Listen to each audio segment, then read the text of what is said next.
ನೀ ಜಾಯಿಂಟ್ ಪೇನ್ನ ಬಗ್ಗೆ ಮಾತನಾಡೋಣ ಅಂತ ಹೇಳ್ತಾ ಇದ್ದೆ. ನೀ ಜಾಯಿಂಟ್ ಪೇನ್ ಇತ್ತೀಚಿನ ದಿನಗಳಲ್ಲಿ ಸಾಕಷ್ಟು ಜನರು ಅದರಿಂದ ಸಫರ್ ಪಡ್ತಾ ಇದ್ದಾರೆ. ಸೊ ಯಾವ ಕಾರಣದಿಂದ, ಜೊತೆಗೆ ನಿಮ್ಮಲ್ಲಿ ಯಾವ ರೀತಿಯಾದಂತಹ ಟ್ರೀಟ್ಮೆಂಟನ್ನು ನೀವು ನೀಡ್ತೀರಾ?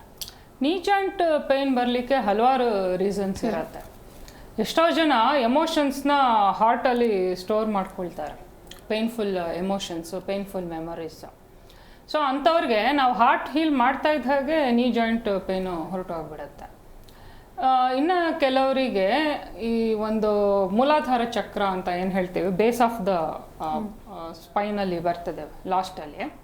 ಈ ಮೂಲಾಧಾರ ಚಕ್ರದಲ್ಲಿ ಅತಿಯಾದ ಒಂದು ಇನ್ಫೀರಿಯಾರಿಟಿ ಕಾಂಪ್ಲೆಕ್ಸ್ ಇರ್ಬೋದು, ಅಥವಾ ಇನ್ಸೆಕ್ಯೂರ್ ಫೀಲಿಂಗು, ಇವೆಲ್ಲ ಬಂದು ಸ್ಟೋರ್ ಆಗುತ್ತೆ ಕೆಲವೊಮ್ಮೆ. ಆ ಟೈಮಲ್ಲಿ ಅದು ಡಿಸೆಂಡ್ ಆಗಿ ಮಂಡಿಗೆ ಇಳ್ಕೊಂಡು ಬರುತ್ತೆ.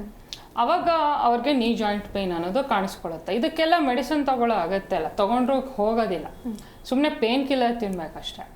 ಅದೇನು ಮೂಲಾಧಾರದಲ್ಲಿ ಅವ್ರಿಗೆ ಅಕ್ಯುಮುಲೇಟ್ ಆಗಿರೋ ಅಂಥ ಎಮೋಷನ್ಸ್ನ ಕ್ಲಿಯರ್ ಮಾಡ್ತಾ ಇದ್ದ ಹಾಗೆ ನಮ್ಮಲ್ಲಿ ಸೈಕಿಕ್ ಸರ್ಜರಿನಲ್ಲಿ ಕ್ಲಿಯರ್ ಮಾಡ್ತೀವಿ. ಅದ್ರ ಜೊತೆಗೆ ಟೀಟಾ ಹೀಲಿಂಗ್ ಅಂತ ಹೇಳಿ ಹಿಪ್ನೋಥೆರಪಿ ಅಂತ ಇದೆ. ಮಾನಸಿಕವಾಗಿ ಅವ್ರಿಗೆ ಏನಾದರೂ ಒಂದು ಪೇನ್ಫುಲ್ ಮೆಮೊರಿ ಸ್ಟೋರ್ ಆಗಿರೋದ್ರಿಂದನೂ ಕೆಲವ್ರಿಗೆ ನೀ ಜಾಯಿಂಟ್ ಪೇನ್ ಬರುತ್ತೆ.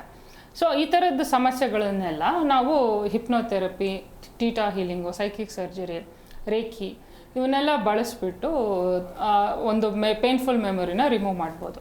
ಆವಾಗ ಅವ್ರಿಗೆ ಆ ಪೇನು ಪರ್ಮನೆಂಟಾಗಿ ಹೀಲ್ ಆಗಿಬಿಡುತ್ತೆ.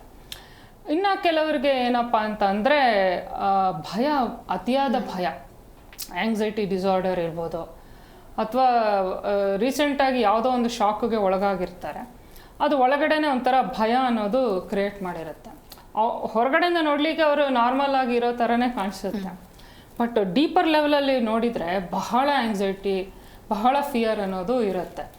ಸೊ ಇದು ಕಿಡ್ನಿನ ವೀಕ್ ಮಾಡುತ್ತೆ. ಆ್ಯಕ್ಚುಲಿ ನಮಗೆ ಅತಿಯಾದ ಭಯವನ್ನು ನಾವು ಯಾವಾಗ ಅನುಭವಿಸ್ತೀವಿ, ನಮ್ಮ ಕಿಡ್ನಿಗಳನ್ನು ವೀಕ್ ಮಾಡುತ್ತೆ. ಈ ಮಂಡಿ ಬಂದುಬಿಟ್ಟು ಕಿಡ್ನಿಗೆ ಆ್ಯಕ್ಚುಲಿ ಸಪೋರ್ಟಿವ್ ಆಗಿರುತ್ತೆ.